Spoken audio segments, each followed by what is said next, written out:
हर हर महादेव, जय भोलेनाथ। नमस्कार, मैं साधना पांडे मार्गदर्शन पे आपका स्वागत करती हूँ। तो आइए दोस्तों, आपको बताती हूँ बिल्कुल सरल विधि से जीवित पुत्रिका व्रत की पूजा आप कैसे करेंगे। एकदम आसान विधि जिससे आप घर में आराम से कर सकते हैं और संपूर्ण विधि होगी जो शास्त्रोक्त विधि होती है। जिस विधि से पूजा करना चाहिए वो संपूर्ण विधि है। तो बिल्कुल घबराइए नहीं और एक एक चीज का विश्वास दिलाती हूँ आपको कि बहुत अच्छे से आप इस पूजा को कर लेंगे। आप घर में अकेले भी हैं तो घबराने की जरूरत नहीं है। सबसे पहले तो देखिए, जीवित पुत्रिका व्रत इस साल 14 तारीख को पड़ा है, 14 सितंबर को। तो 14 सितंबर को जो पूजा होगी हमारी वो 4 बजे होगी।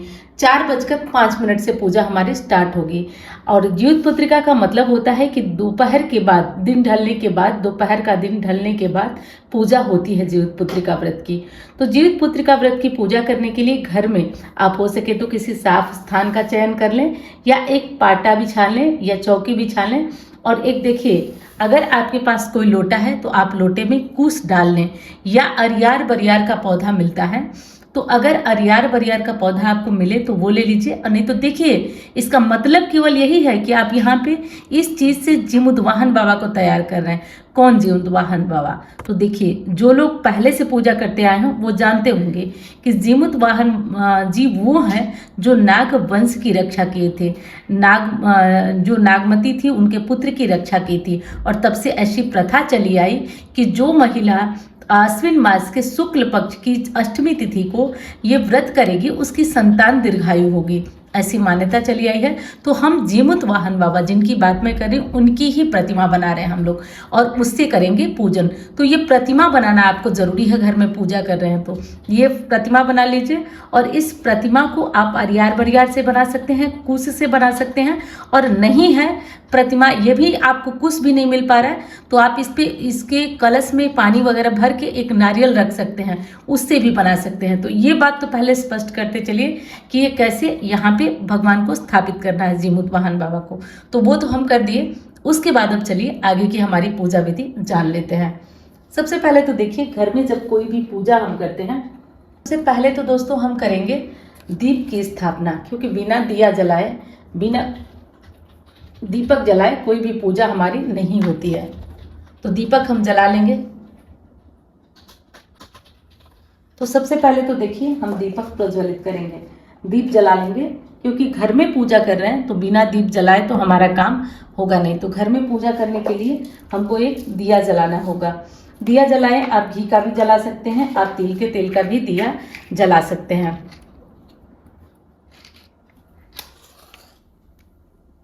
देखिए, इस तरीके से आप एक दीप प्रज्वलित कर लीजिए। दीपक के नीचे कुछ रख दीजिए, क्योंकि खाली दीपक कभी भी नहीं रखा जाता है ज़मीन पे। तो उसे, ज़मीन तो नहीं है लेकिन फिर भी कुछ ना कुछ रख करके ही दीपक को रखिए। ये कार्य हमारा हो गया। अब उसके बाद हम करेंगे जीमुतवाहन बाबा की पूजा। तो देखिए, पूजा करने के लिए कुछ विशेष चीज़ों का ध्यान आपको रखना है। कुछ विशेष चीज़ें चाहिए आपको, जैसे जल आपको ज़रूर चाहिए, क्योंकि बिना जल का तो हमारा काम ही नहीं होगा।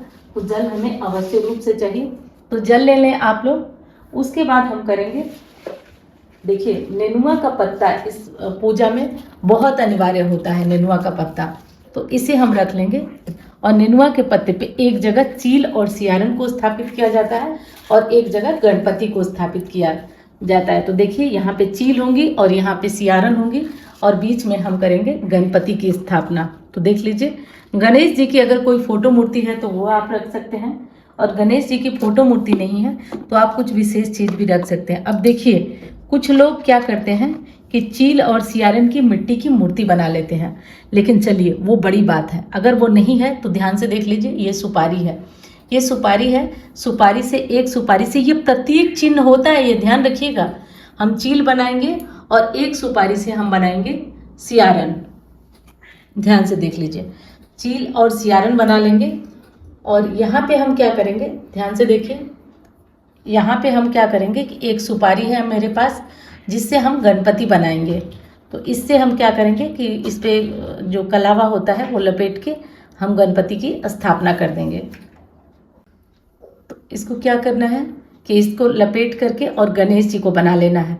देखिए घर में पूजा कर रहे हैं हम, तो बिना गणपति को ध्यान किए, बिना उनकी पूजा किए हम कोई भी पूजा प्रार्थना आराधना कर नहीं सकते। तो घर में देखिए इसी तरह से आप गणेश जी बना लीजिए। और देखिए जो लोग मिट्टी से बनाते हैं वो मिट्टी से चील और सियारन बना लेंगे, मतलब छोटी छोटी एक मूर्ति बना लीजिए अगर हो सके तो, और नहीं हो सके तो जिस तरीके से मैं बताई हूँ वो कर लीजिए। और यहाँ देखिए हमारे गणपति बनके तैयार हो गए हैं। गणपति सुपारी के गणेश जी बनकर तैयार हो गए। अब मैं यहाँ इनको विराजित कर दूंगी, आप ध्यान से देख लीजिए। ये हो गया, और ये जीमूत वाहन जी हो गए, ये जीमूत वाहन जी हो गए।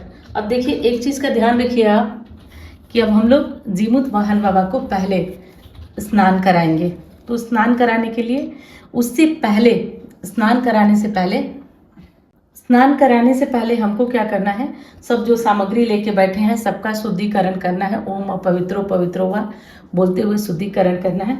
उसके बाद जैसा कि आपको ध्यान रखना है, कोई भी पूजा हो, पाठ हो, प्रार्थना हो, तो बिना संकल्प के हमारी पूजा पूर्ण नहीं होती है। तो हाथ में हम थोड़ा फूल ले लेंगे देखिए, और थोड़ा अक्षत ले लेंगे, थोड़ा फूल ले लेंगे और थोड़ा जल ले लेंगे, और लेकर हम संकल्प करेंगे अपना नाम स्थान गोत्र बोलते हुए हम संकल्प करेंगे कि हे प्रभु हम जो है जीवित पुत्री का व्रत की कथा पूजा करने जा रहे हैं। हमारी संतान दीर्घायु हो, निरोग हो, स्वस्थ हो, सुखी हो बोलकर गणेश जी के पास ये चीज़ें छोड़ दीजिए। उसके बाद हम कराएंगे सबसे पहले गणपति को स्नान, ओम गंगणपतये नमः बोलते हुए स्नान कराएंगे। उसके बाद हम जीमूत वाहन बाबा की पूजा करेंगे, तो उन्हें जल छिड़केंगे। उसके बाद अंत में होगी, ध्यान से देख लीजिए, अंत में करेंगे हम चील और सियारन की पूजा। तो 2-2 बार जल गिरा दीजिए। उसके बाद एक चीज़ का ध्यान आप रखिए, अब देखिए हम ये सब तो कर चुके, जल चढ़ा चुके। उसके बाद हम गणेश जी को करेंगे हल्दी अर्पण, गणेश जी को हल्दी अर्पण करेंगे। उसके बाद हल्दी के बाद अक्षत अर्पण करेंगे और थोड़ा सा कुमकुम अर्पित करेंगे, और उसके बाद हम सिंदूर लगाएंगे। तो देखिए यहाँ पे हम सिंदूर समर्पित कर रहे हैं। उसके बाद सिंदूर जो है चील और सियारन को भी समर्पित किया जाता है। रोली अक्षत चील सियारन को भी आप लोग समर्पित कर दीजिएगा 2-2 बार। उसके बाद आप अपने मांग में लगा दीजिएगा। एक चीज़ का और ध्यान रखिए, यहाँ पे जिसकी सास नहीं है और वो पूजा कर रहा है, ये एकदम यूपी बिहार की जो प्रसिद्ध विधि है उस विधि से मैं बता रही हूँ। जिनकी सास नहीं है और वो पूजा कर रहा है, तो वो क्या करे कि एक सास के लिए साड़ी जरूर समर्पित करें। जब आप वस्त्र समर्पित कर रहे हैं तो आपको इस बात का ध्यान रखना चाहिए कि आप सास के लिए भी एक वस्त्र जरूर चढ़ाएं। तो ये यूपी बिहार में होता है और ये परंपरा आपको निर्वाह करना चाहिए। तो सास के लिए एक साड़ी चढ़ा दीजिए। उसके बाद छोटा छोटा वस्त्र काट करके आप देखिए, छोटा सा ये काटी हूँ कलावा, तो ये चील और सियारन को आप समर्पित करिए और धीरे धीरे समर्पित करिए। आप गणेश जी को समर्पित करिए। ये यूपी बिहार की विशेष विधि है, तो इस विधि से आज पूजा आप लोग करिएगा। बहुत ही उत्तम विधि है। ये गणेश जी को अर्पित करेंगे। और ये पीला कपड़ा, बिल्कुल पीला कपड़ा है, जो कि हम जीमूत वाहन बाबा को समर्पित करेंगे। देखिए ये पीला कपड़ा है। और जीमूत वाहन बाबा को भी हम तिलक करेंगे, तिलक करेंगे। ध्यान से देख लीजिए, ठीक है। तिलक कर दिए, जीमूत वाहन बाबा को हम समर्पित कर दिए सब कुछ। अब अगर फूलों की माला है तो वो भी हम जीमूत वाहन बाबा को समर्पित करेंगे। तो फूल की माला है मेरे पास, तो मैं समर्पित कर दे रही हूँ। देख सकते हैं आप। इसके बाद जो फूल वगैरह है वो देवताओं को, अपना चील सियारन को, क्योंकि सबसे पहले जो जिउतिया का व्रत था इन्होंने ही किया था, चील सियारन ने, तो इसलिए इनका महत्व यहाँ पे बढ़ जाता है। तो ये हो गया। अब इसके बाद हम लोग क्या करेंगे कि देखिए, ध्यान से समझ लीजिए आप।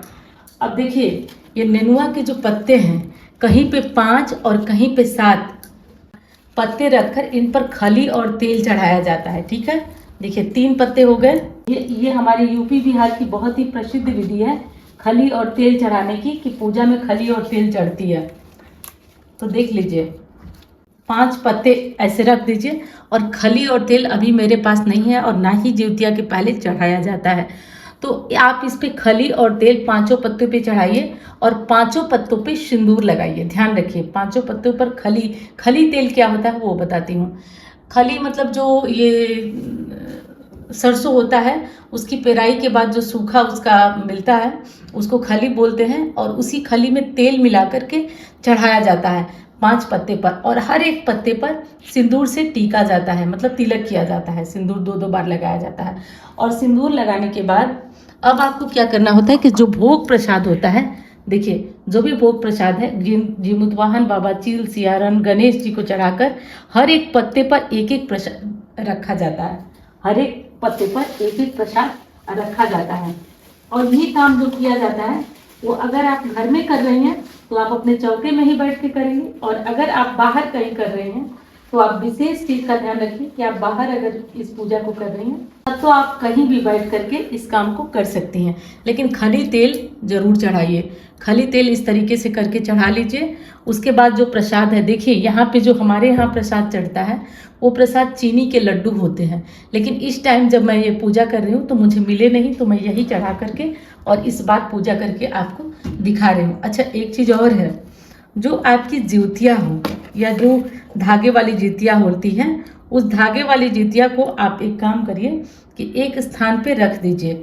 यानी मान लीजिए ये मेरे पास कटोरी है तो मैं इसे रख दूंगी, और सब पूजा के बाद ज्योतिया की पूजा करना भी ज़रूरी है। तो कैसे करेंगे, आप थोड़ा अक्षत, थोड़ा रोली, मतलब मूल चीज़ है ना कि जीव वाहन बाबा से उसे स्पर्श करा दीजिए, आपका पूजा हो गया ज्योतिया का। तो ये कर लीजिए, खली तेल चढ़ा लीजिए, सास के लिए साड़ी चढ़ा दीजिए, सब कुछ आप कर लिए। तो इस विशेष विधि से अब आपकी पूजा हो गई। तो पूजा तो आपकी हो गई, खली तेल भी चढ़ गया, सब कुछ चढ़ गया। अब देखिए, जैसे कुछ लोगों को क्या होता है कि अंत में, पूजा के अंत में क्या होता है कि हम लोग अपना प्रसाद भी चढ़ाते हैं। तो प्रसाद चढ़ाने में कुछ विशेष चीज़ों का ध्यान रखा जाता है। इसके बाद क्या करते हैं दोस्तों, ध्यान से देख लीजिए। इसके बाद सभी पत्ते पे, जो ये निनुआ के पत्ते रखे हुए हैं, इन सभी पत्तों पर केले को छील करके, यहाँ खड़े नहीं चढ़ाया जाता है, केले को छीलकर थोड़ा थोड़ा, आधा आधा या एक एक सभी पत्तों पे चढ़ाया जाता है। और बाकी जो सब प्रसाद होता है वो जीमुत वाहन बाबा से, जैसे ये प्रसाद है तो ये जीमुत वाहन बाबा से हम स्पर्श करा देंगे। इस प्रसाद को शाम को नहीं खाया जाता है, शाम को ले आएंगे, आप उसी तरह रख देंगे। अगली सुबह जब आपकी पूजा हो जाएगी तब आप इस प्रसाद को खाएंगे। और इतनी पूजा होने के बाद अब हम सुनेंगे कथा। तो कथा सुन लीजिएगा। कथा सुनने के लिए, कथा जो है वो चैनल पे अपलोड होगी, तो कथा आप सुन लीजिएगा। कथा कभी भी खाली हाथ नहीं सुनी जाती है। तो कथा सुनने के लिए हाथ में थोड़ा सा फूल ले लीजिएगा, और फूल लेकर के तब करिएगा कथा, सुनिएगा कथा। और हाँ, दूसरी चीज आप ध्यान रखिए, कथा तो आप सुन लेंगे, कथा समाप्त होने के बाद ये चीज जीमुत वाहन बाबा को चढ़ा दीजिएगा। और उसके बाद अब आपको क्या करना है, कथा हमारी हो गई, सब कुछ हो गया। उसके बाद हम थोड़ा सा कपूर, देखिए हमारे यहाँ का जो नियम है वो मैं करके आपको बता रही हूँ, और मुझे उम्मीद है कि ये नियम आपको बहुत पसंद आएगा। आपके यहाँ भी इस प्रकार का नियम होता होगा। तो कथा समाप्त होने के बाद हम जलाएंगे कपूर। कपूर जला करके आरती की जाती है। एक और विशेष चीज़ है कि जितिया को आप अगली सुबह पहनेंगे, आप अभी नहीं पहनेंगे। इस जितिया को आप अगली सुबह पहनेंगे। तो इस विशेष बात का ध्यान रखिए। जितिया को मैं पहले ही वीडियो में बताई हूँ कि पहले खोल लीजिए, खोल के सोने चांदी की जो भी जितिया है उसको गूँथ लीजिए, और गूँथने के बाद तब जाकर इस जितिया को सुबह पूजा करेंगे, और सुबह पूजा करने के बाद हम पहनेंगे। तो इस विशेष बात का ध्यान रखिए। अब कपूर जलाएंगे। कपूर जला के आपका मन करे तो कर्पूर गौरम वाली आरती भी गा सकते हैं, और हमारे यहाँ जलाकर इसी तरह छोड़ दिया जाता है दिखा करके। तो आप दिखा दीजिए, या कर्पूर गौरम या ओम जय जगदीश हरे ऐसे बोल सकते हैं, गा सकते हैं, जीमुत वाहन बाबा की आरती कर सकते हैं कथा होने के बाद। उसके बाद अगर हो सके तो अपना कुछ दक्षिणा वगैरह निकालना चाहें तो आप पंडित जी को दे सकते हैं, और या फिर आप घर पे कर रही हैं तो निकाल दीजिए, अगले दिन इस दक्षिणा को दान कर दीजिएगा। तो इस तरीके से करके आपकी जीमुत वाहन बाबा की ज्योतिया की व्रत की बिल्कुल सरल पूजा विधि संपूर्ण हुई।